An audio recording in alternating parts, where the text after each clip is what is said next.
Hey, my friends. Thanks for joining me, Andrew Axum with Axum Outdoor Adventures, along with Coinworker. And today we're going to discuss the new NSL rules. Introduce yourself, Coin. I'm Coinworker. My name's Michael Stellingwerth, but I go by Coinworker on the YouTubes and Instagrams and Discords and all those other social media platforms. But yeah, I have some insider knowledge on the NSL. I used to be a part of those meetings. I'm no longer a part of those. I retired from that, so to speak, resigned, I guess is the right word. But I am still very interested in what they're doing and how they're doing it. So yeah, I'm down to talk about this new announcement from them. You resigned for other reasons than any kind of controversy. It was just you had stuff going on. It wasn't. Absolutely, yeah. You're still a fan of the NSL, is what I'm trying to say. Yeah.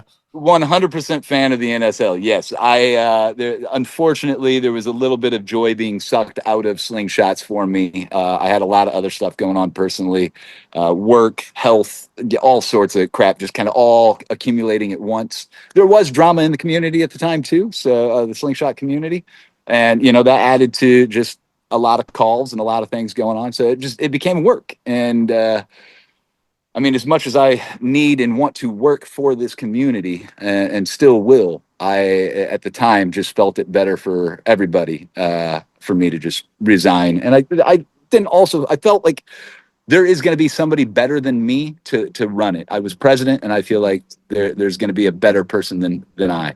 So that's what I hope they find. Well, I don't know if they'll find a better person, but I'm sure we have some equally capable people in our community. I do appreciate what you have done for them so far. And yeah, I just want to say Michael and I both were approached by the NSL to help share this rule book. So we decided to do it together. And thank you for joining me on my channel, Michael. Absolutely. Thank you for having me. Absolutely. If you're not subscribed to Coinworker, go and subscribe. He has some good Slingshot content. He hangs out there in the backyard a lot. I love your backyard, man. I wish I had that much room. Thank you. Hashtag blessed. I hate that. Sorry. Anyway, no, I am. It's a privilege to have this yard. I know how special it is, and yeah, I love it too. Thank you. We were just talking last night about maybe fencing some more of ours in because we have more yard than I use, and I'd like to be able to use it all. I started doing some knife throwing. Nice. Yeah, I got a set. They're just kind of a cheap set I bought off of Amazon, but since I can't even get the point to stick, I don't think it matters how nice they are at this point. But right. Today we're not here to talk about knives. We're here to talk about the NSL rules that were released last week. Hey, look at that. I'm here. Okay. I see rules. Yeah. I got the screen pulled up here. So now we are looking at page 1 of the NSL official Slingshot rule book. I'll be honest, I'm on my phone, so I'm not going to be able to read these. So you'll have to read them out loud. I'll read them. But so I want to start, though, before we go to page 1. I want to try to get over to page 2 if I could get this menu off the top. Because that's the actual release from Robert, the commissioner of the NSL, who I believe is maybe trying to pop in here. Somebody is in the waiting room. Let me join. Let me. Sweet. Hello, who this is? Hey, it's Matthew Neyman. Hello. Hey, sir. We were Matthew, what's up? We were thinking maybe you were Robert. Robert personally just reached out, and we're recording right now, by the way, but we have just started sharing the league rules here, and I'm trying to find a way to share. Well, hang on. Trying to find a way to share Robert's. There it is. So this is the release from the commissioner of the National Slingshot League regarding the National Slingshot League's official rules of play.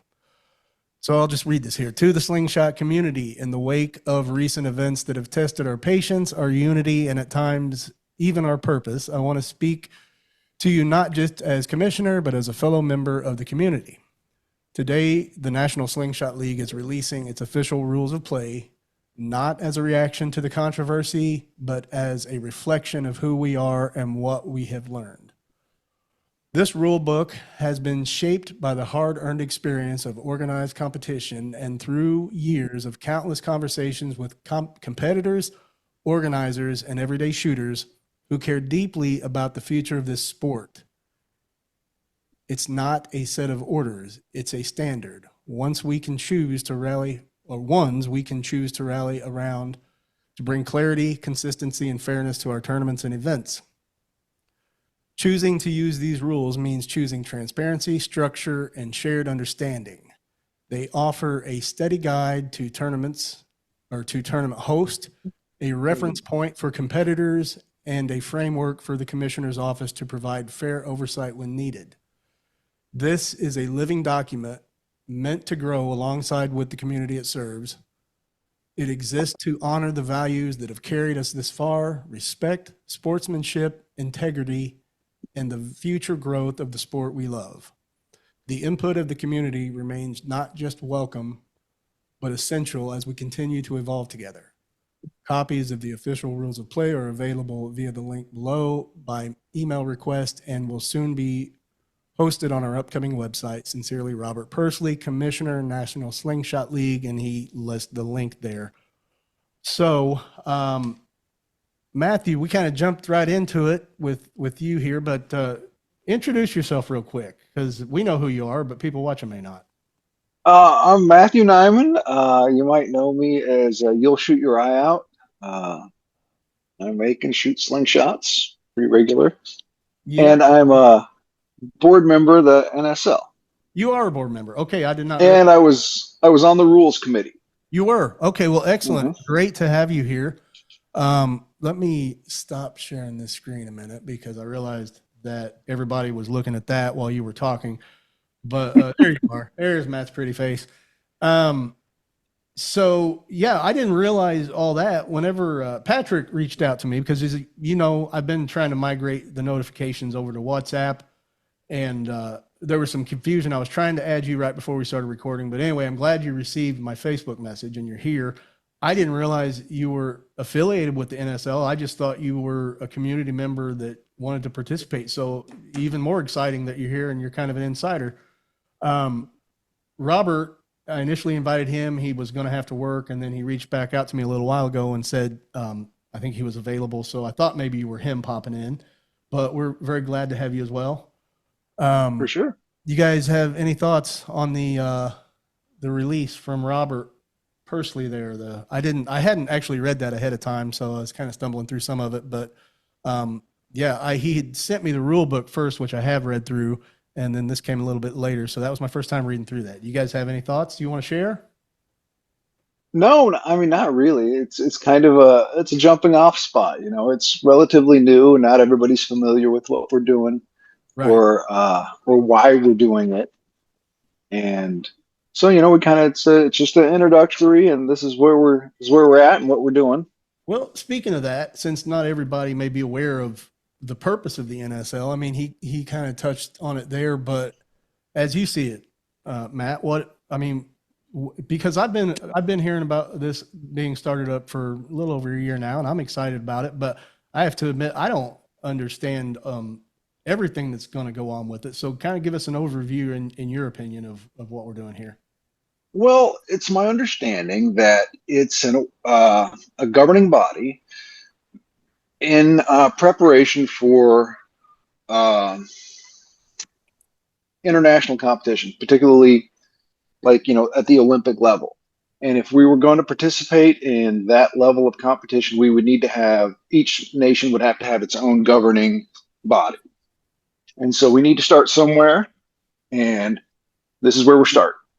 And that's kind of that's the main directive. And then because the United States has fairly different slingshot events than the rest of the world, it took a little modification from the WSA, excuse me, watch out, dog, from the WSA rule book. And so we're trying to set up a standard guidelines that if anyone running a competition would like to adhere to, then they could be uh, there would be some Affiliation. yeah, affiliation. It would be like a sanctioned event that would then, kind of promote the sport into a more international level. Okay. Kind of, my mind goes to racing because, kind of a race fan. So kind of a sanctioning body like, NASCAR or IndyCar or something similar just kind of help sanction things and organize them in that. Yeah, yeah, I think exactly. also, from what I remember hearing about this too, is that once we get the rules in place, which the rules are in place now for the community, um, events can start happening. And when these events happen, it doesn't matter where they're happening. If they're all standardized, you can then have a national registry of, how well you did on the knockdowns.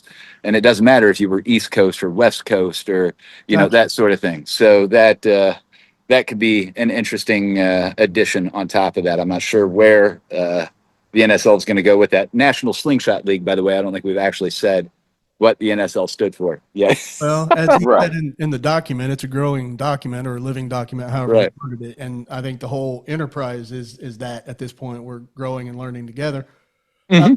I do have one question. So I've heard mention of the Olympics, and I mean that's neat. I would love to see this as an Olympic sport someday, but I'm wondering how this will affect, or at all, if it will, um, the way, because I know other countries already have sanctioning bodies.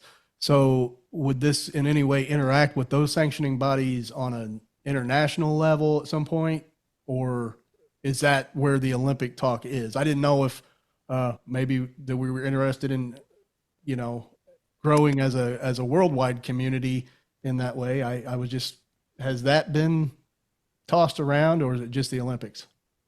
Well, that would probably fall under the category of the WSA, the World Slingshot Association, and that seems to be the largest organizing body in the world Okay. in regards to slingshots. And See, I guess I'm kind of ignorant about that because I've heard of the WSA and I knew what it was, but is that like when we see the Spanish tournaments or the Italian tournaments, are they all under the umbrella of the WSA, or do they have their own international organizations as well? well, they're probably. I can't speak to that. I don't know. Okay. I do know that the WSA has a set of guideline rules for certain events, mostly knockdown events. So we're talking size of targets, distances, heights from the floor, all that sort of thing. All right. Uh, and that is what most people are kind of heading towards. In fact, we mirrored a lot of their rule system when we developed our rules, Okay. so that it would be somewhat comparable. But I think what we're shooting for is just like an American league.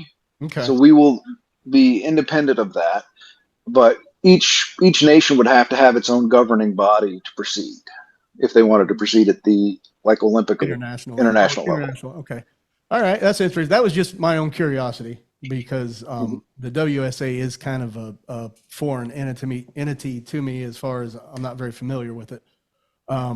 But okay, excellent. Well, we can go ahead and jump into the rules if you guys are ready. Yeah. Let's do it. Now I'm not necessarily like a representative of the NSL in this capacity. I'm going to answer questions candidly and give you as much information as I can, but I definitely don't speak for the board. Sure. Well, I mean, initially that's what I thought. You were just coming on as a community member anyway. So yeah, feel free to share your thoughts as a representative and as an individual person. Feel free. Yeah, for sure, for sure. You as well, Michael. Well, as I stated before, I'm no longer a representative, but I am definitely a supportive community member. Right. All right. Well, I'll go ahead and pull up the rule book here.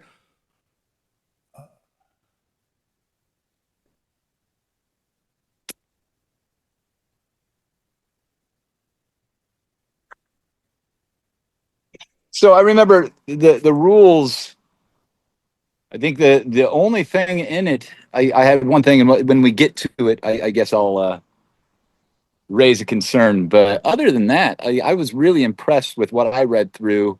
It looks like a lot of time and thought went into getting these put together. So I agree with um, you. I agree thank with you, Matt. You said you were on the committee, and that's awesome. So thank you, I, Matt, and thank you, Robert. I know he's not here yet or isn't. Maybe he'll join us, but it obviously working time went into this. So thank you, guys. Yep, I agree. I read through it, not super in depth, but I spent an evening kind of perusing over it, and I was impressed with the thought that went into it.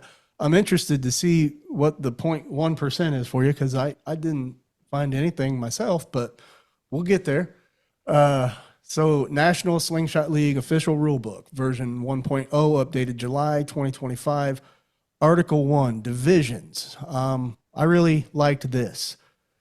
1.1 divisions of NSL youth 9 years old and under. And so I mean that's pretty common sense, I think. Adolescents 10 to 15, adults 16 years old and above.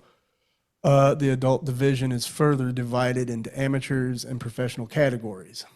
So the reason I said I like the youth and the adolescent divisions is because they have, and you guys already know, but this will be exposed a little later, they have the ability to move up. And I think that's neat for them. So, class 1 or 1.2 class declaration, amateur, professional.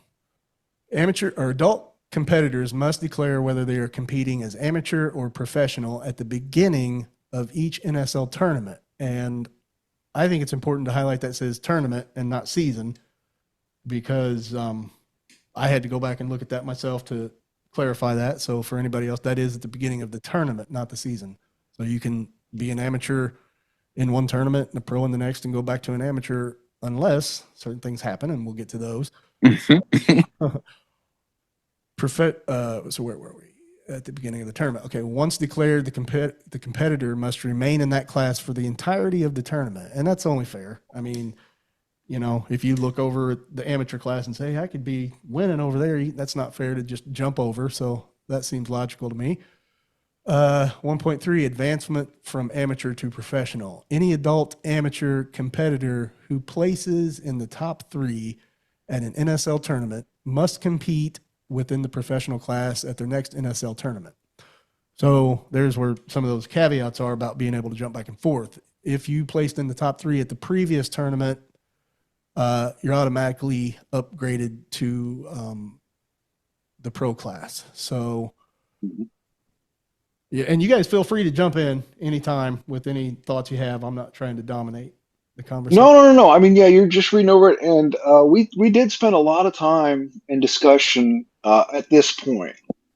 Yeah. And Robert, who did a bulk of this work, I mean, all of the write up and stuff was Robert, and I just participated in like ideas about what we thought, and we had very similar thoughts about the breakdown, so that went really smoothly. But the I think the finite rules about switching between pro and amateur really are based in the ranking system. Like we don't want, like Robert was concerned that someone might try and manipulate switching back and forth to improve their overall national ranking in some events. So we tried to limit some of that potential behavior.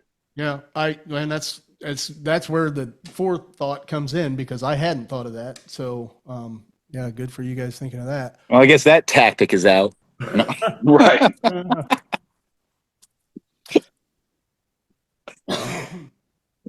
I'll cut that out. I'll cut out some of the ums and ahs. I'll clean this up. So 1.4 class division transition with consent. Okay, 1.4 division and class transition with consent. And this is what I was referring to earlier. The youth have the ability to move up. Youth competitors may move up to adolescent division with written consent from a parent or legal guardian.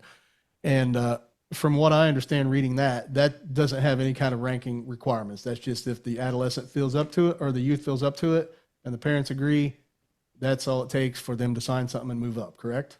That's also my understanding, yes. Okay. Adolescent competitors may move up to the adult amateur division with a written consent from a parent or legal guardian. So it sounds like that's sort of the same scenario there in both of those classes. Easy enough for the youngsters to move up. That's good. These competitors must remain in the amateur class until they are either one, reach the age of 16, or two, place in the top 3 at an NSL tournament and submit additional written consent from a parent or legal guardian to enter the professional class. So at that point, it does include ranking, but also the consent from the parent is needed. Yes. I Okay. think we affectionately call that the grade and rules. Nice. All right. So 1.5, national ranking eligibility. Only competitors in the professional division are eligible for the national ranking. Okay. So that I do have a question about that though, and not that I have a problem with it, but does that mean, because if I enter as an amateur, I don't necessarily want to be included in the national rankings, but I'd still like to see where I fall. Is there going to be a way to look at that? Well, I mean, I suppose you could just, Math on your own. calculate, do your own math. We're trying to keep it pretty simple. And I No, mean, that's some fair. of the events are going to be straight apples to apples, right? Like the knockdowns, you're going to be able to just look at what you scored and see, oh, this is how I compare to the professional shooters. Other events are going to be a little more tricky, like the woods course, because those vary in difficulty. Right. And I know we had discussed like a ranking system or I guess a ranking system for how hard they were compared to each other. And Mhm. so one might carry more weight. And I can't remember what the outcome of that was. But yeah, a lot of those would be we're going to have some pretty simple calculations for Sure. how you shoot and how we Well, collate all that information. human nature being what it is, I have a feeling somebody's going to be keeping track of the amateur division and ranking. So, all right, we'll get back to the rules here.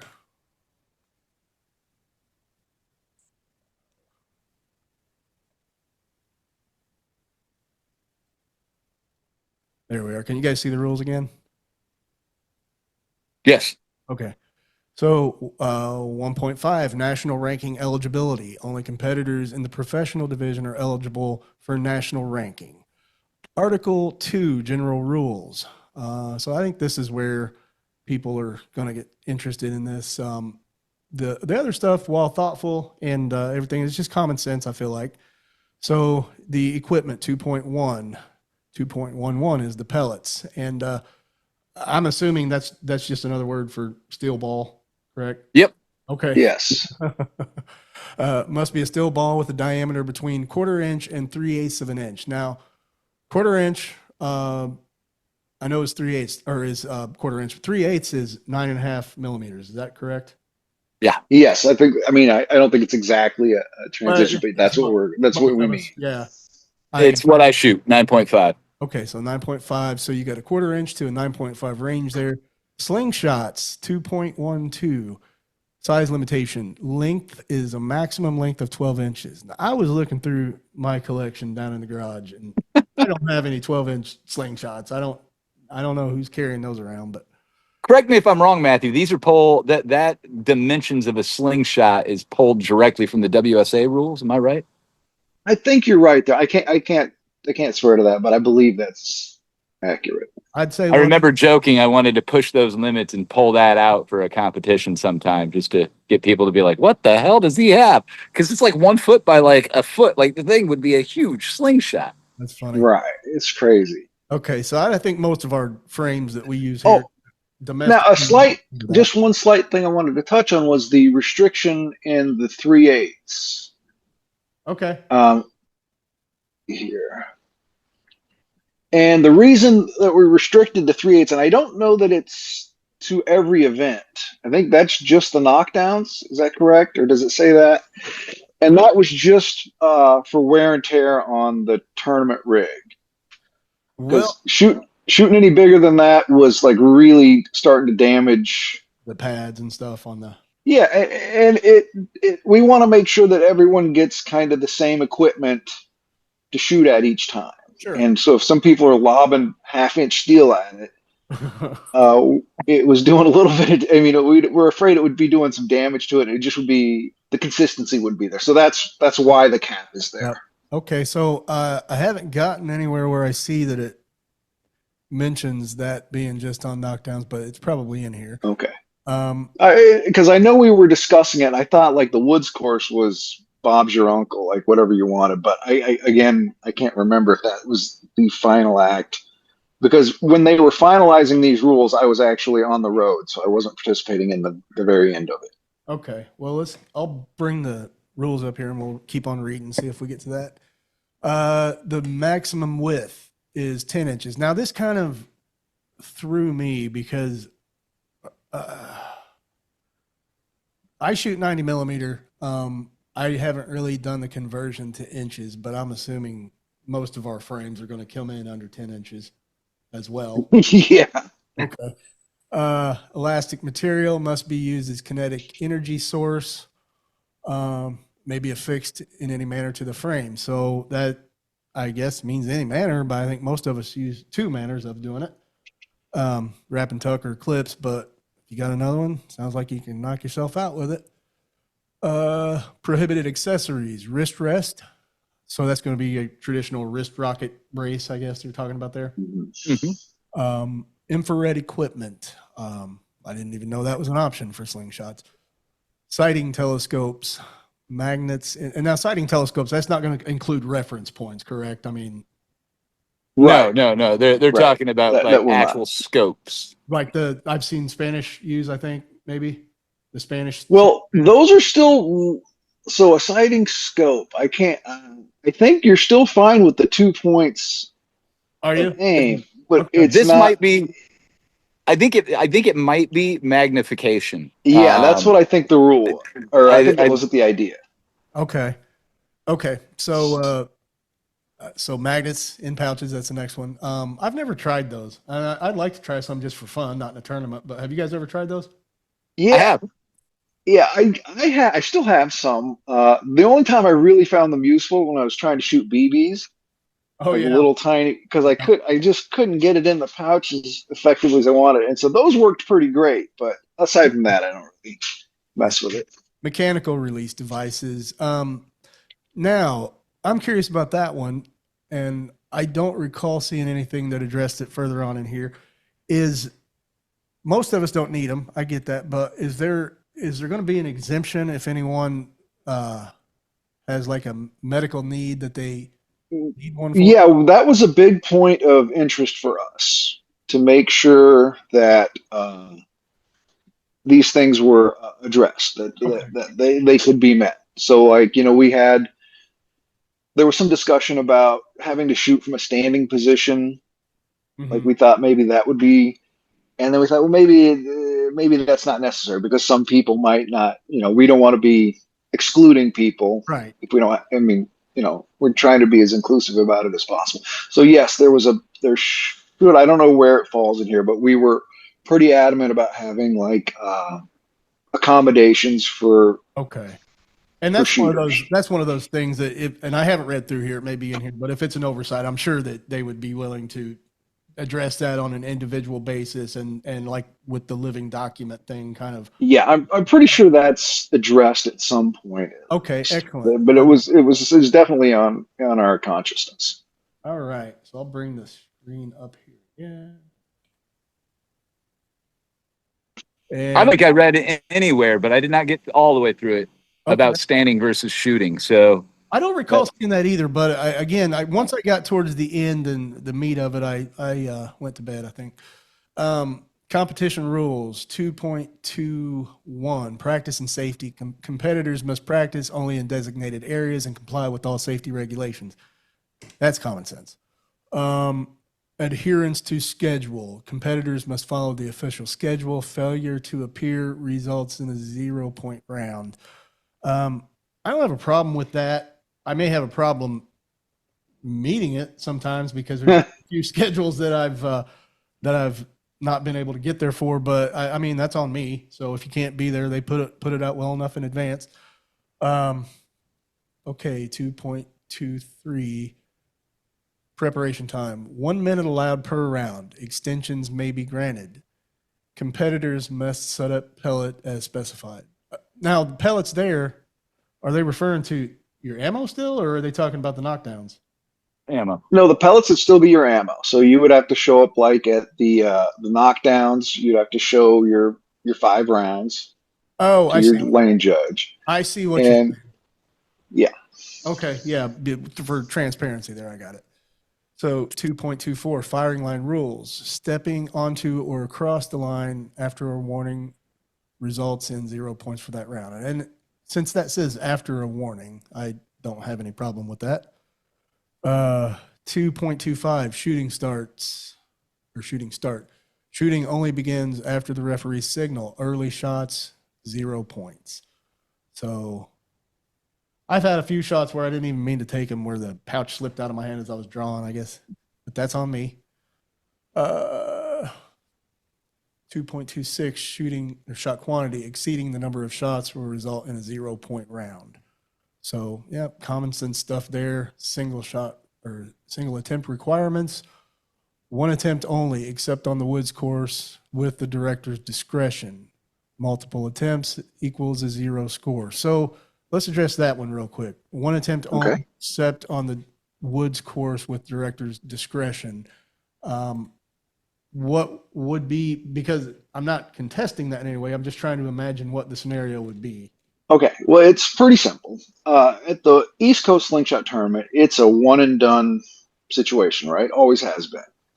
But at other tournaments, like Dan Ambrosius ran the Southeast Slingshot tournament for a number of years, and he was a very heavy competitor. In fact, he won a number of times, and he felt it was unfair because he set that tournament up.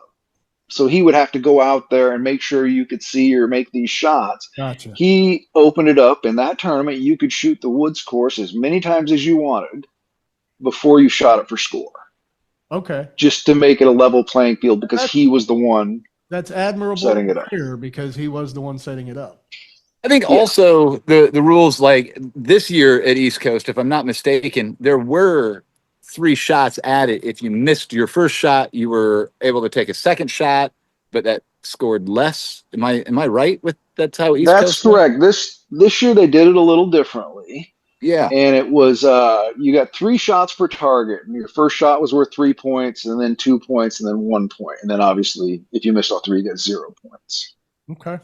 So I think the idea behind that statement is if somebody, let's say another tournament holder decides that he wants to do this officially or she wants to do this officially, they have the discretion to say, you know what, we're going to do a 3 shot, count type Okay. idea, or That's for versus the the director's you shoot at discretion. it once and if you try to take another shot, then you're disqualified, right? That's how ECST used to be. If you shot at it once, if you shot at a leaf in the background later, you lost that shot because you're not allowed to be shooting unless you're shooting at a target at that point. Okay. So the director's discretion in that case is talking about the director setting up the tournament and what they wanted to Yeah, do at that Yeah. tournament. and you'll kind of find throughout this document that when we put it together, we were really trying to give the directors as much room to run a tournament as they saw fit.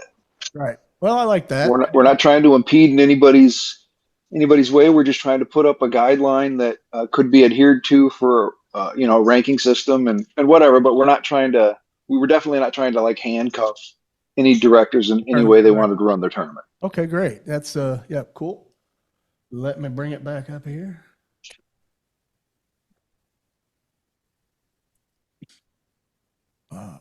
So single shot requirement. Okay. 2.3 liability and withdrawal. 2.31 liability disclaimer. NSL assumes no liability for injury or illness. Competitors participate at their own risk. And I think that's always kind of been standard at every tournament up to this point. We got a good community of people who are not litigious as far as I know, and they're not seeking to make a dollar off of it, but you still, they have to cover themselves. So we all understand that. 2.32 withdrawal due to unforeseen circumstances.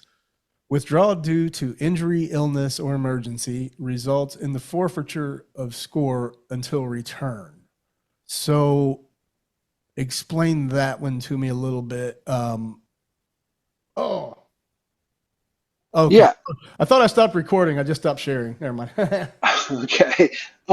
Yeah, the idea is that at a tournament, it's a timed event. I mean, when you step up to the line to shoot your knockdowns or your speed shoot, or even I think we're even instituting possibly a time limit on your distance shot. But it's a timed event, so you step up and you've got your 60 seconds or whatever it is to crank out those shots. And if something happens in the way of that, then either you take the score that you got or not. But Well, I guess that was your opportunity. I guess the part I'm unclear about is results in forfeiture of scores until return. So, Oh, I think what that means is that you might forfeiture the score, like that score. You might get whatever points you accumulated before your emergency, and then if you miss your next round because you were whatever handling an emergency or gone, those scores will be gone until you've returned to the field of play. okay, but then you can't make those up. You just continue on your scoring from where Right. you returned. Okay, that was Right. what threw me off. That was my understanding of it. That makes sense. Yeah.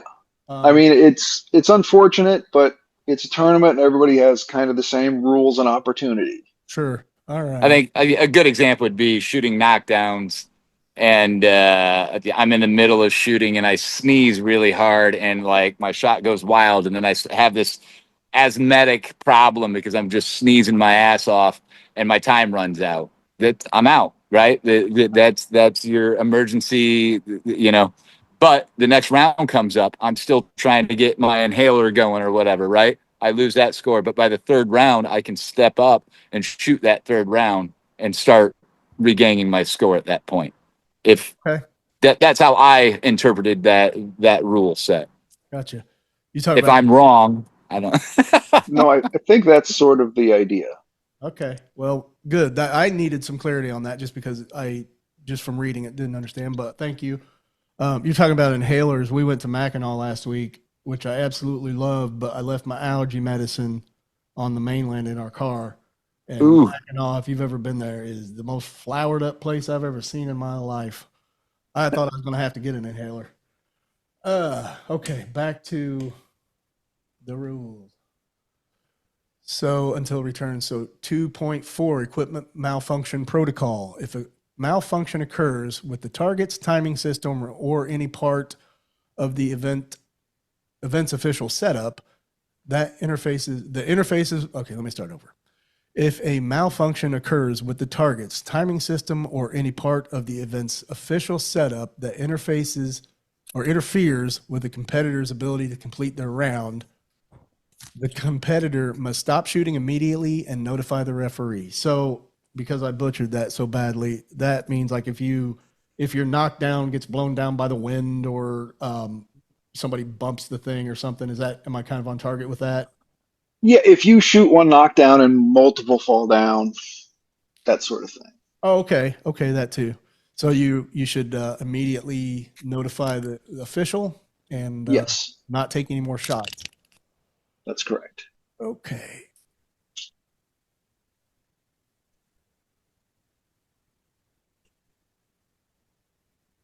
So the competitor must stop shooting immediately and notify the referee. The competitor's rounds will be paused and they must wait until all other competitors in that round have finished. Once the malfunction is resolved and verified by the referee, the competitor may resume shooting. So it's, again, kind of common sense, but it's good that it's in writing there. 2.4.1 for NSL knockdowns and distant events, the competitor will be given 30 seconds of shooting time per remaining pellet not fired. I thought that was interesting, unless I'm reading that wrong. So, that's in the event of a malfunction, correct? Yes. At first I thought that read that you were taking 30 seconds off of their time, their scored No, time, the per pellet. no. Well, as several of us were line judges at East Coast tournament for the last couple of years in the knockdowns. And the first year we kind of had, when we started doing scheduled time with line judges, there was always somebody would shoot one and like two would fall over. And so you'd have to go time and then it would stop everybody on the line while we fixed it. And we decided that that wasn't fair to everybody else whose equipment worked properly. You don't Gotcha. want I've to actually seen interrupt their that in flow. old videos. Yeah, I've seen that happen. Yeah. So now, and in fact, we tried it this year at East Coast. So if someone had an issue, the line judge would be made aware of it or would already know, preferably. And then we would we'd just stop shooting and we'd wait till everybody finished up. Then we'd talk with the director, tell him what the issue was. We'd have it fixed. He would show how many shots he had left, and we'd give them 30 seconds per round, not fired. And it worked pretty well, I think. Gotcha. All right. So on to the next one. Oh, did you have something, Michael? I thought I saw you raising your hand. Oh, no. I was having a phone call came in and had to do some texting. I was afraid I was going to have to dip out for a second, but I'm good now. Oh, that's fine. Cool. We are at 2.4.2 for speed shooting. For speed shooting events, the time will pause and the competitor will be given an additional 5-second restart. So that's still part of that. If something happens. 2.4.3, this rule does not apply to issues with personal equipment such as slingshots, bands, or pouches. Time will not be paused for accessory or gear malfunctions that are the responsibility of the shooter. So, yeah, I mean, that's fair as long as it's across the board. Now, I mean, it's going to be because it's in writing that if your band breaks, that's on you. You should Yeah. make a habit of looking at them when you get up there for a competition. Yeah, we tell people we're pretty clear about it. Even at the East Coast Slingshot tournament, where we kind of tested out a couple of these policies or where they were born. Bring your backup slingshot with you because you can't leave the line. Once you start shooting, that's your spot, and if you have to leave, then you're done. Yeah, I've learned that. Yeah, I carry some extra bands with me too. Yeah, that was also a WSA, like directly WSA when stepping up to do the knockdowns. If you have a equipment malfunction and you have to step off the line to get your new bands or whatever, you're forfeiting. So you have to have your backup with you at all times. Absolutely. Charlie ain't going to wait in the jungle. All right.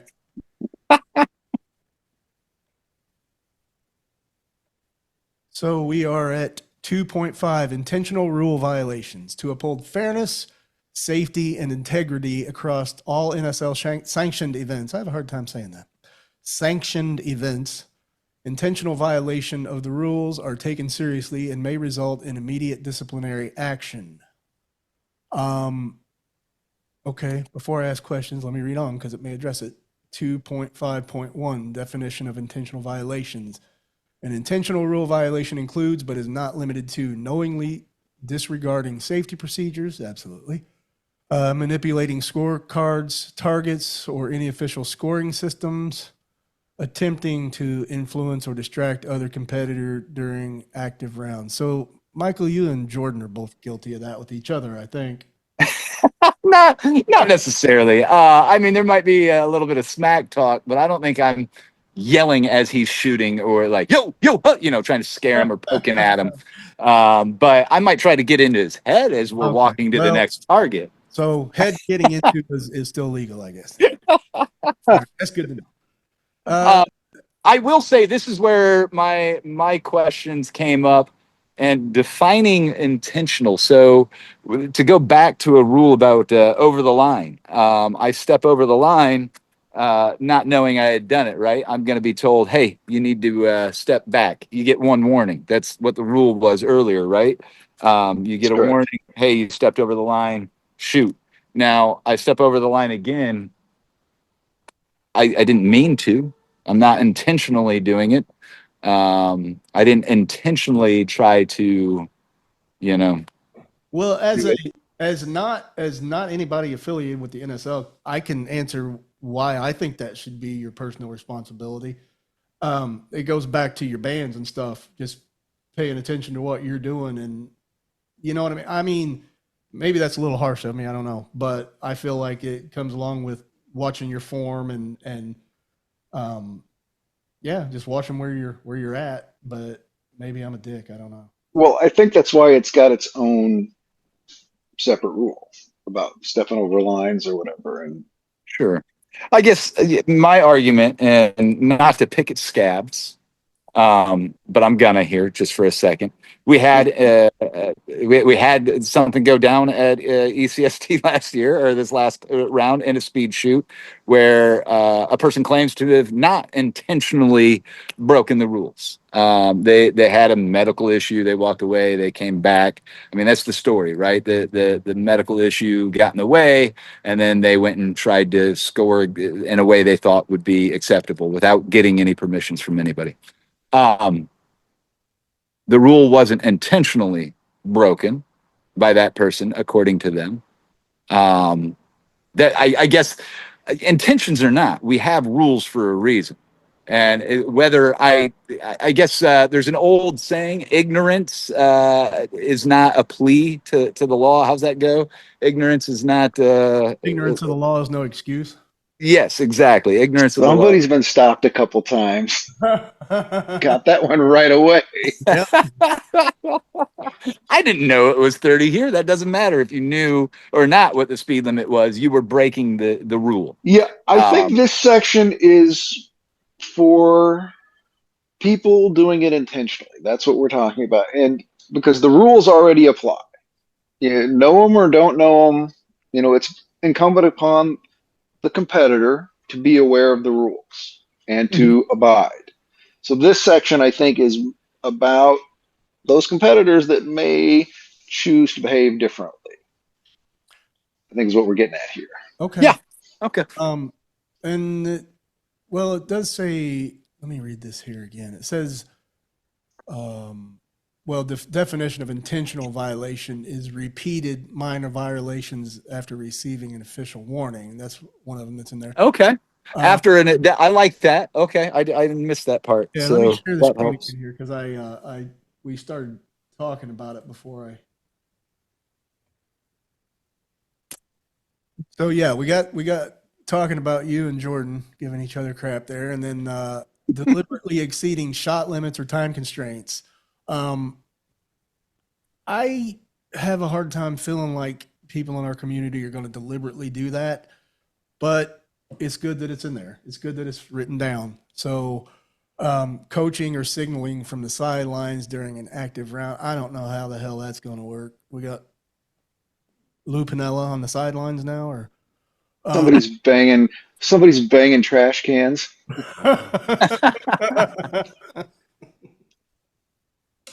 Okay. I did that once. No, I'm kidding. All right. Yeah. I don't think it's okay to have somebody coaching from the sideline. I mean, words of encouragement are one thing, but coaching and also harassing Well, absolutely not. I've never witnessed that and I haven't been to as many tournaments as you guys, I don't think, but I've never witnessed outright harassing. But that's why we're putting things in rules. I mean, whatever happened in the past, this wasn't written down before, so that's why it was written down and why we're going over it. It's good to have guidelines and standards. Yeah. Yep. So, okay, on to 2.5.2. Depending on the severity and nature of the infraction, first offense, 0 points for that round, formal warning issued. Second offense, disqualification from the event and possible suspension from future events. So in my mind, that's going to have to be pretty gratuitous of a offense, but you got to have it written down. Severe or egregious. I'm not a dictionary. Egregious? Egregious, yeah. Violations, immediate disqualification and a permanent ban from all future NSL events and tournaments. Okay. You're talking, pretty egregious violations there. I hope this is a part of the rule book that gets dusty because we never have to refer to it. But Amen. You guys got any thoughts? No, I'm with you. I hope we don't have to really address it. Yep. So on to Glad that it's there. 2.5.3, prize and recognition. Now, I'm not going to lie. I'll be honest about this one. I'm not a fan of prizes for money in slingshot tournaments. That's just me. I think money tends to corrupt things. I'm not going to turn it down if I ever win. But I don't like it, but I will take it. I don't think there's any danger. I don't think there's any danger of that though. No, I'm not a fan of it. I think it introduces. I'm here for the fun, and I hope everybody else is too. But that's just me. But I just wanted to go on record as saying that if a competitor, let me share. Yeah, I want to point to that, Andrew, because I think I understand where you're coming from, and so some people talk about philosophies where money absolutely corrupts and blah blah blah. So we could have people who are gonna try to find ways around things so that they can win this money, right? I in the far future, I'd be surprised to see people really working for that money, because I don't see, at least in the near future, this money being money that is needed or going to be life changing. Right. So Um, that's on that. but if it's not life changing, I don't think it shouldn't really get people. I think, again, notoriety for holding first place is a big enough Yeah. push Pride. for people to do this. But I mean, the money is an added bonus. I think that's great. I think what goes wrong is if something isn't handled correctly, with the money being distributed to the appropriate winners, and then people can get a little bit out of shape. And Well, so before this most recent tournament, I even held that position, and it goes back to videos, and I'm sure a lot of people have seen them, of a guy in Ohio at a fishing tournament sticking weights in the fish. We got weights and fish. Yep, you've seen it. That's the first thing that comes to my mind when money's involved, but I digress. Let's move on to the rules. Jesus. All right, I'm gonna get out of here. Oh, good night. Okay, right. Prizes and recognition. If a competitor is disqualified due to an intentional rule violation, all awarded medals, prizes, or rankings must be forfeited. These shall be reallocated to the rightful competitors based on adjusted standing. NSL reserves the right to correct public results, rankings, or records. 2.54, reporting and review. Any competitor, referee, or official may report a suspected violation. Reports must be submitted to the head referee or tournament director as soon as possible once the violation is noticed. The tournament will review the situation and evidence, interview relevant parties, issue a formal ruling with documentation. So, do you guys have thoughts on that? Because I do. I think that's a lot for something that's during a tournament. If somebody is doing something that may be, we'll just call it nefarious, Yep. to get an advantage. Okay. I think at that point, yes, that should be called out, right? Somebody should say, "Hey, I'm seeing this go down. Is that against the rules? Is this a violation?" I think, you know, during a tournament, I don't think we should have any type of, like, there should just be some officials that look at what's going on, talk it over, and make a ruling on it there and then. Having to have documented, did they go back to the computer and like write an official report up during the tournament? I mean, that seems a little much. But I that's I wonder if the documents they're talking about, if those are just the statements, the witness statements. okay. They just want to get it in writing so that they can refer back to it. Right. I don't know. I'm Here's just curious if that's what they mean. here's my thought on that. And I am nobody but a weird guy that likes slingshots and has a free YouTube channel. But I'm glad they put it in there, because you have to, in the name of transparency, you have to have a way for people to report wrongdoings. That Mhm. said, if I personally witness people that start throwing this around and accusations is around, trying to create turmoil in an otherwise peaceful community, I'm gonna be looking at that person with a hairy eyeball eventually. So that's just me again. But I want to see people reporting stuff, but I don't like to see, I don't want to see personally people start to use that because of sour grapes or whatever. But that's me. Yeah, I would hate to see people using that as a weapon, but I again, I don't see that, and I think if you are a habitual reporter, that may go down as a thing, right? Like It's going you're to in my mind anyway. That's what I'm saying. Like I'm right. quiet. I try to pay attention to what's going on in the community though. And Mhm. I hope that doesn't become a thing. No, I think it's important to. I mean, it's also a very important step to keep integrity in our to watch each other and call each other out. I'm not going to say that it's not. I think that's Right. very important in this community, and it's helpful to see. It shows who we are as a group of people and who we Absolutely. are personally. To say, hey, that doesn't seem right, and I'll take it to that person first and say, hey, I don't think you're doing that right. And if they don't have a good answer for me, then I'm going to go public with it, right? Right. But and I think that's important in any community or group when you feel like something isn't right. See something, say something. Absolutely. But say something to the person. I mean, to me, I'd rather have somebody come up to me and address me, if they thought I was doing something. Unfortunately, there's not a lot of competition back in 30th place, so I don't generally have to manipulate the numbers in my favor. But if somebody thought I was doing that, I'd much rather them come up to me. I'd have much more respect for them to come to me and we'd work it out. Yeah, start personally, of course, of course. But I think that's important too. on to 2.54, I think it is. Reporting and reviewing. Okay, that's what we just discovered. 2.55. Appeals. Disqualified competitors may submit a formal appeals ruling within 24 hours of a ruling. So you got 24 hours. Appeals must be directed to the NSL Commissioner's Office. The decision issued by the Commissioner's Office shall be final. So I know Robert personally. He's a good, level-headed guy and a valued member of our community. So I have no doubts that he will be fair and everything. And I don't think that it's just going to be him, but the commissioner's office. I have faith in him. 2.6 investigation protocols. When a suspected rules violation is reported, the tournament director or head referee, sorry, is responsible for conducting a fair, thorough, and timely investigation using the following protocol. That protocol is immediate action. The investigation official, director or referee, should secure the competition area and halt the affected round if the violation may impact ongoing play.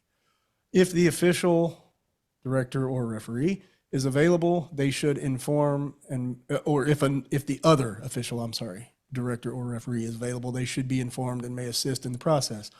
So, thoughts on that, guys? I like that there should be a team. I think that's a great idea. People, not just one person making decisions. Seeing heads, more heads put together to come with a level understanding of something, I think is a great way to do it. Yep, I agree. I like the team aspect. I like, multiple heads being involved. So, all right, we'll move on. Getting close to the end here, I think. Uh, evidence collecting. Okay, I think we've done that. Oh no, I don't. Wait, evidence collecting. Okay, 2.62 evidence collection. Interview the reporting party and the accused competitor. 2.62 evidence collection.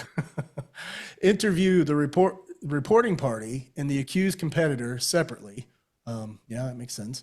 Identify the document witness names and statements. Collect any physical or digital evidence relevant to the case, scorecards, video, damage. I'm going to get a subpoena for one of my videos. 2.63 confidentiality and neutrality. All parties must be treated with fairness and impartiality. Agreed wholeheartedly. The official must avoid bias and base decisions solely on evidence. Again, I agree.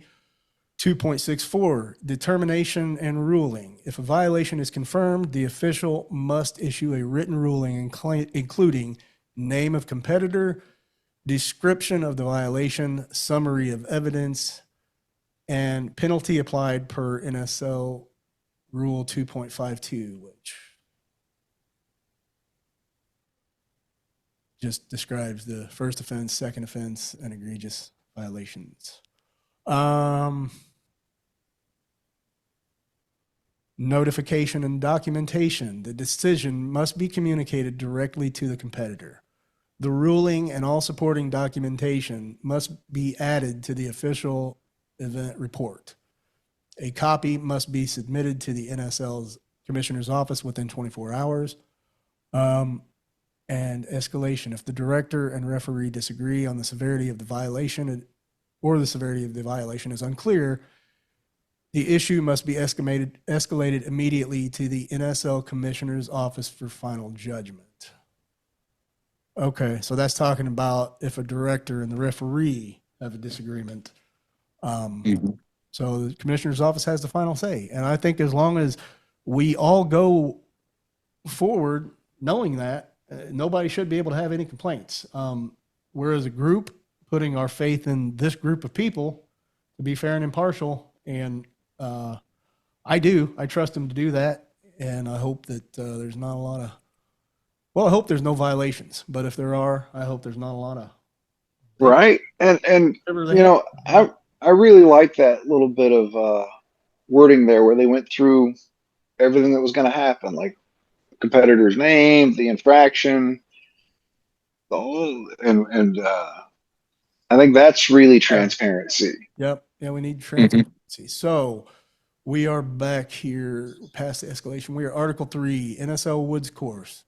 Ammunition, no restrictions on ammunition types. So you were right, Matt, that does only apply to the knockdowns and stuff. So I guess if for whatever reason you want to go out there and shoot half-inch, you could. I don't know why you would in the tournament. Shoot clay in the woods? That'd be... Rules. Okay, all other types of equipment rules still apply. So still no wrist braces, laser sights, any of that. Ukrainian drones. You know, I put laser sights in an Ocularis plug once. I took a 9mm bore sight. Really? And put that in. I put 2 of them into Ocularis plugs, so I had stereo laser. That's cool. Nice. Did it help? Yeah. No, it was awful. I mean, it was good enough that I could put the laser on the target and then hit it, but it wasn't a guaranteed. That's where this ammunition is going. It'll get you. I think that's it's a misnomer. These laser sights, honestly, like I bought one when I first got into it. I got a regular slingshot that had sights, fiber sights at the top and a laser at the bottom, and I found it was great for me to get my wrist alignment perfect. But it had nothing to do with where that ball was going to end up. Nothing. Where your ball ends up is all in your release. Yep. And I don't think people realize that. And the laser isn't going to tell you if you're going to release right or maybe not. you could put some kind of handheld little laser on a ring or something where your release finger's at and line it up that way. Because that's but still, if you kick your finger back or if you let go like this or like that, it's going to make a difference. So. All right. So, speaking of lasers and stuff, they ain't allowed. Get back over here. Rules 3.2, rules of play and course development determined by the tournament director. I like that because that way each tournament's still going to have some character. And I really like what Scott does over at Hocking Hills too. So I want him to be able to be free to be he, Scott definitely is one of those guys that says, just come and play in my backyard. I don't need any of these rules or blah, blah, blah. We're just having a good time in the backyard. Right. And that's a great tournament. I love that tournament. I do too. Yeah. But I don't think he's too interested. Scott, as the director, I don't think he's interested in succumbing to these rules. Not succumbing to, but following these rules necessarily. I think and I think there's nothing wrong with that. If somebody wants to throw a tournament and keep this rule set or this concept out of it, that's fine. I mean, this is nothing but guidelines and if you want to be a part of the national registry, right? Yep. Yeah, and I think we're getting into kind of a section of this rules that we spent a lot of time to develop so that backyard tournaments could be had, where we made the like when we get to the can shoot, I think you can use actual cans or can-shaped targets, either or, but to keep the Mhm. price down so that people could still throw small tournaments and still follow the guidelines. And so we spent a lot of time trying to make sure that was possible. Okay, that's very thoughtful of you guys. And speaking of small regional tournaments, I'd love to see more of those. I would love to see that pop up. I love what Joe Stokes does over his house. I know I've been over there with you, Matt. Coin, have you Yep. been to Joe's? I've been to one event so far, and I need to get back to another one. I think we need that Yeah, splintered across the country. Every state yes. needs to have an area. I wish I had the land to do it, and I really appreciate Joe doing that. Yeah, I'd love to Yeah, see the it's a good RVA time. start having some results come out. You know, I'd love to see all these little groups of people that can shoot together. It's amazing, and I would love to see more of that. All right, I think we are on the home stretch of the rules here.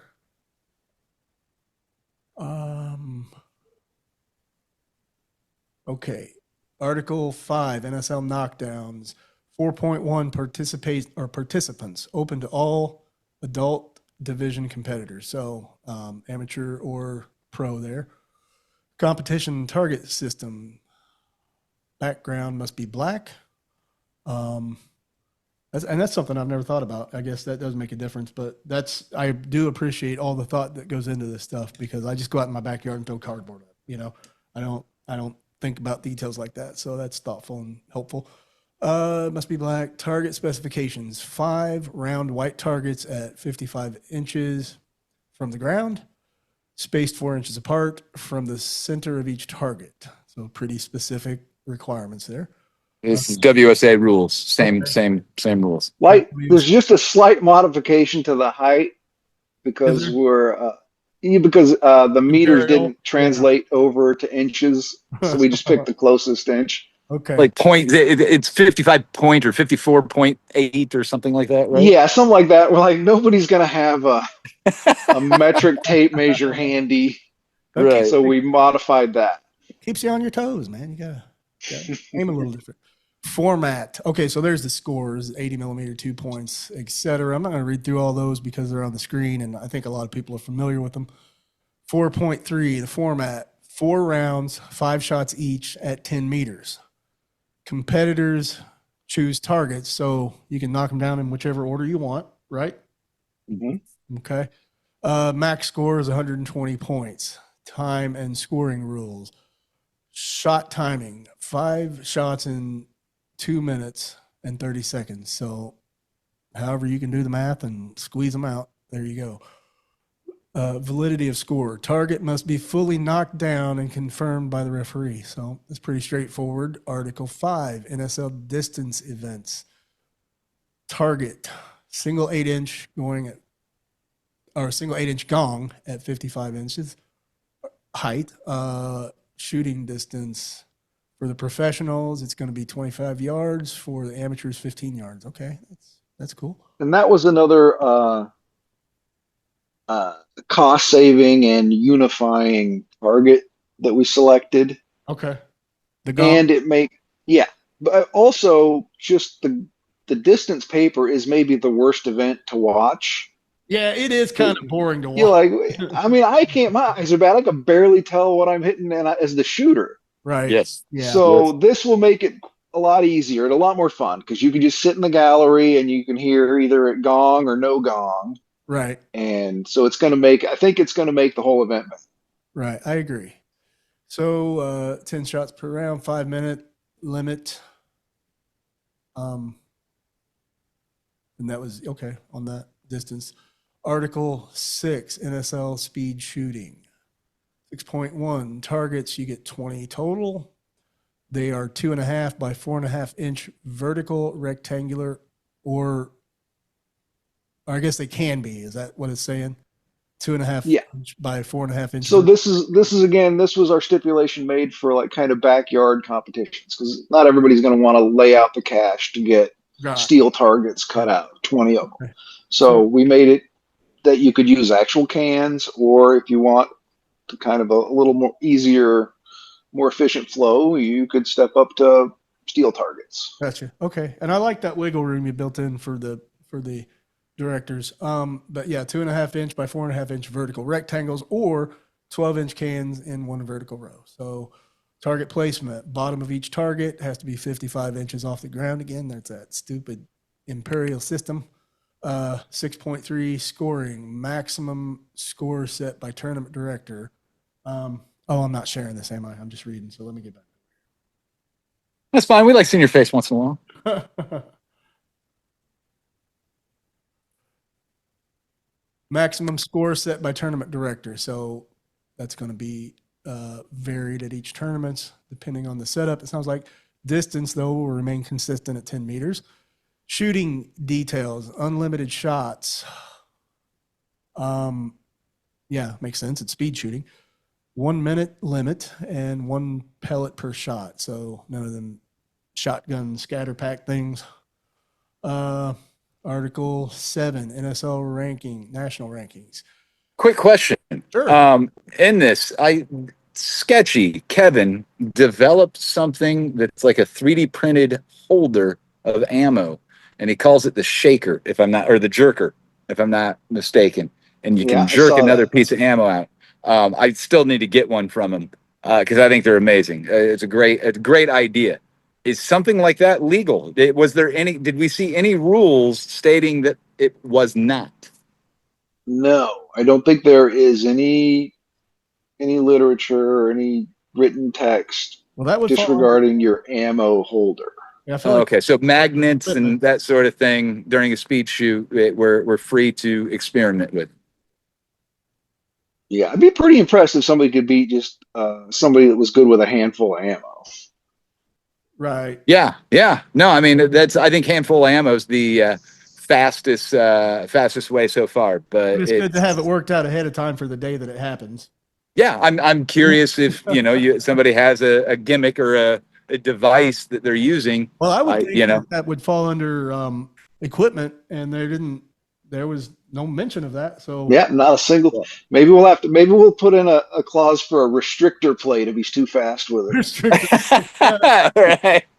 Yeah, I mean, I do know, like, if you think about some of the, I watched a movie about the guy, the Flying Dutchman, I think is what it was called. It was about biking and the rules in biking, and he designed a bike where he almost like Supermaned on his bike, and that they had to, the rules got changed then to make that illegal, and like, so it was always I think rules are an always a flowing thing. When something comes out that It's what makes ups it the a living ante. If it ups document. it too Yeah, much, we might have to make a rule about it, right? Like NASCAR, yeah, at a certain point, we had to say, look, you can't do 600 miles an hour in a car. Let's bring it back to 300 miles an hour, an engine that can only do this much, I say or it's total that shit. sort of. Run what you brought, and put a restrictor plate on there. You're going to end up with a big Talladega style backup on the woods course.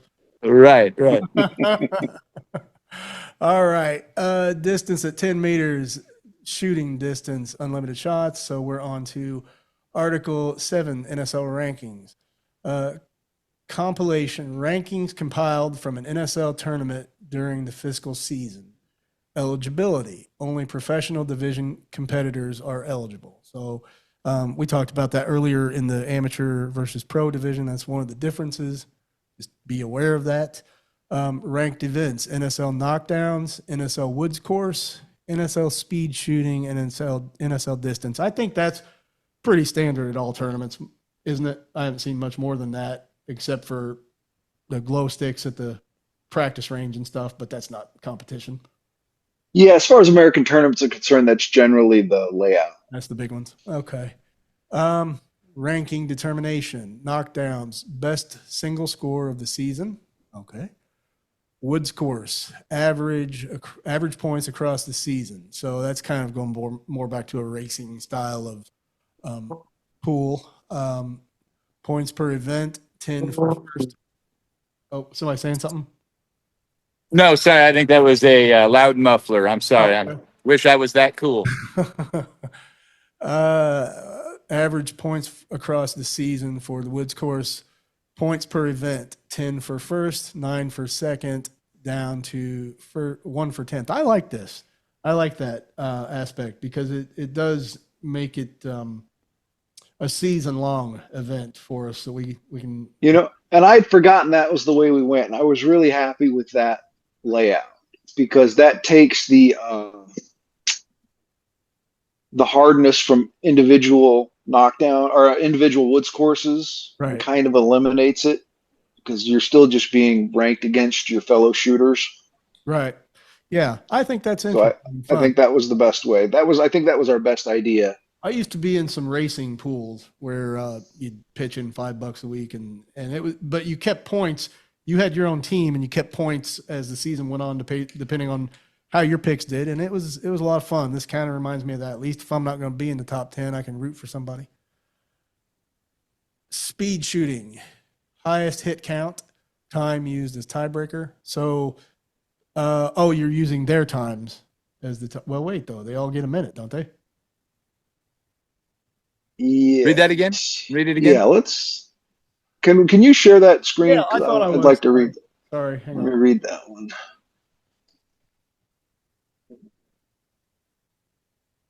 Okay, so speed shooting, highest hit count, time used the tiebreaker.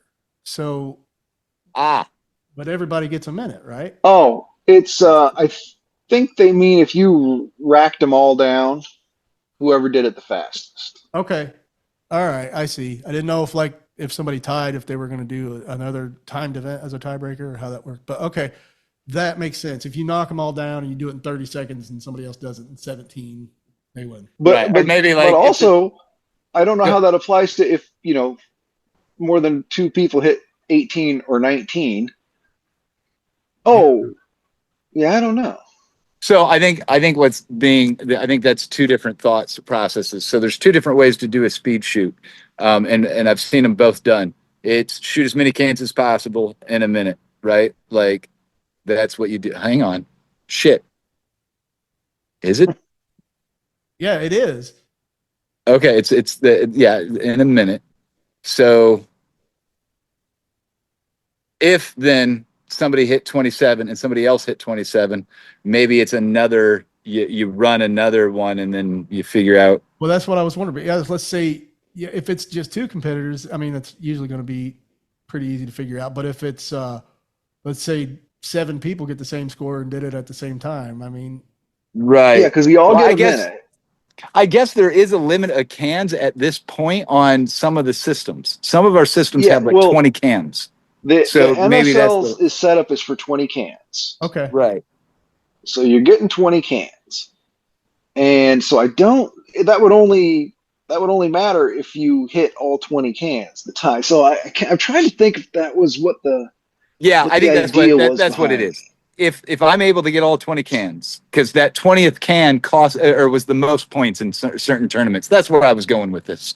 So yeah, if we hit all 20 cans, and then they're going to look at how long that took. Because if I got my 20th can in the last second and somebody else had 5 seconds to spare, then they beat me. But the problem with that, and maybe it needs to be addressed again, is that only works in a tie if two people hit all the cans. Right. If we tie with only 19 cans, then we'll both have run out the time. So our right. time will be What you're identical. saying, Right. the odds of it being a problem are slim to none, but it should probably Yeah. be clarified before it happens. Yeah. That one. Maybe the committee should go back in that one. Yeah, that one might need another sentence, I All think. right, we're gonna put an Little asterisk. Because clarification. I thought there was, I can't remember exactly, but I remember discussing it. And I thought we had something a little more. Well, just But yeah, we're going to have to address that again. a stopwatch that goes a few more decimals and solve it, I guess. Right. And I know when we were shooting before, like when we hit 20, that was a thank God moment. Like at ECST, I remember when we were trying to get them all so that you could get that last one was worth 10 points or whatever. Like that was a thank God moment. Nobody was going, oh, and he got it in 45. Nobody was watching that. We were all just like, oh, he got it. Thank God. Before the 0 hit, right? Yeah. Yeah, because they were at 10 cans before that. Yeah, Before maybe this year. it was 10 can. The 10th can was 10 points or something. But Yeah, it was a progressive scoring system. All right. Yeah. So we got through the speed shooting there, average across events. No, used as a tiebreaker. So that's, I think, maybe going to be looked into a little more. The distance, average across events, average score across events, overall ranking, combined results from all ranked events. So that's going to be per tournament, correct? Or is that Overall ranking. No, I think that's a Overall would be season long. season? Okay. Okay. Purpose of this is for informational and entertainment purposes only, which makes me think we're at the end here because that's always the kind of crap the people I work for put at the end. information only. If I said something wrong, you can't sue me. Okay. All right. So, well, gentlemen, that has been interesting, and we made it through the whole rule book. I've enjoyed talking to you guys. I've enjoyed getting your perspective.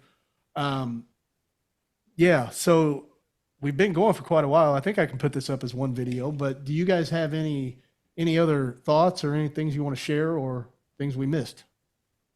One Well, thing I no, do want to point out, and sorry, Matthew, I'm going to jump no, in on go this real ahead. fast, is there are a bunch of camps in the Slingshot community, and I want all of those camps to continue to have their own camp. This is not to take away from, like, as we were talking about Scott, who hosts HHST at Hocking Hills.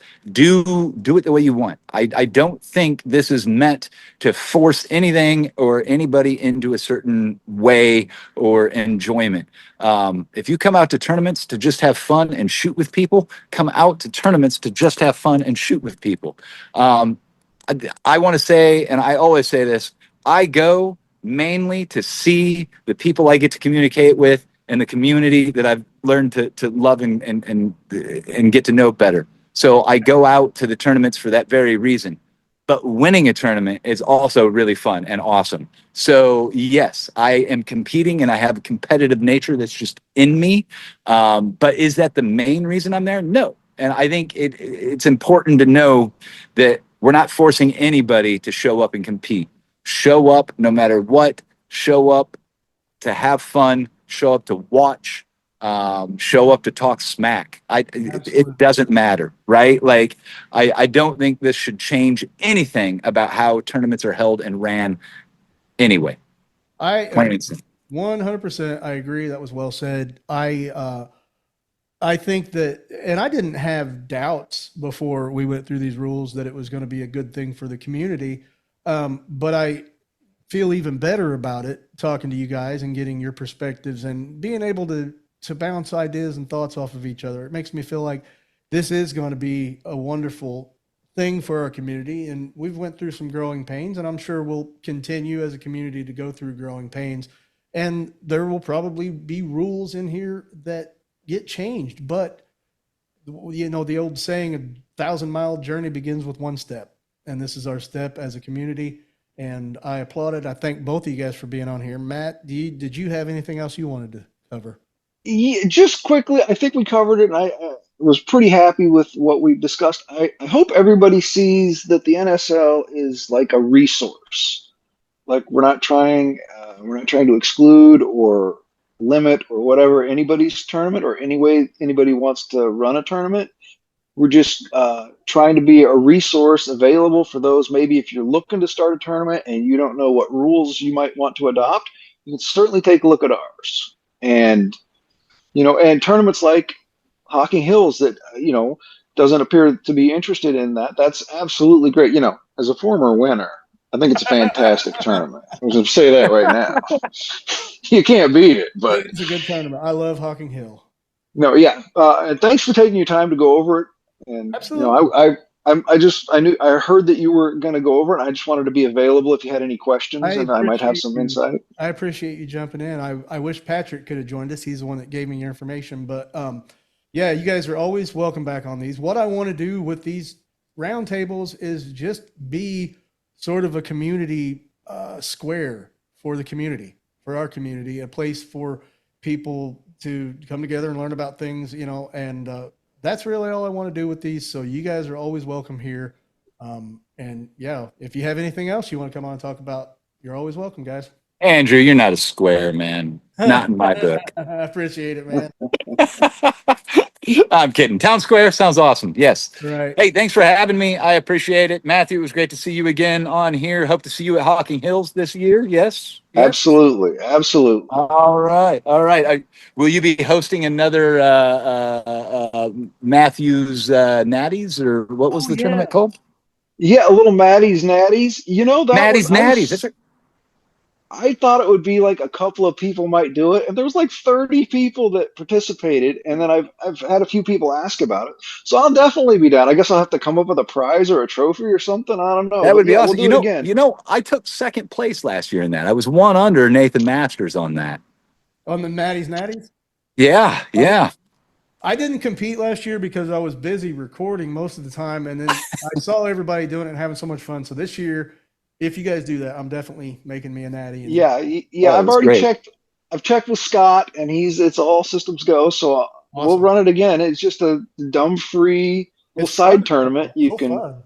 Yeah. yeah, It's another good reason to hit the woods course one more time. I mean, that woods course is so much fun, and it's always good to have an excuse to go through it again. absolutely. Not that you need one. Well, gentlemen, I have some Sunday chores I need to tend to, but it has been wonderful talking with both of you. Thank you. And again, you guys are both welcome back on here anytime and bring others, if you want.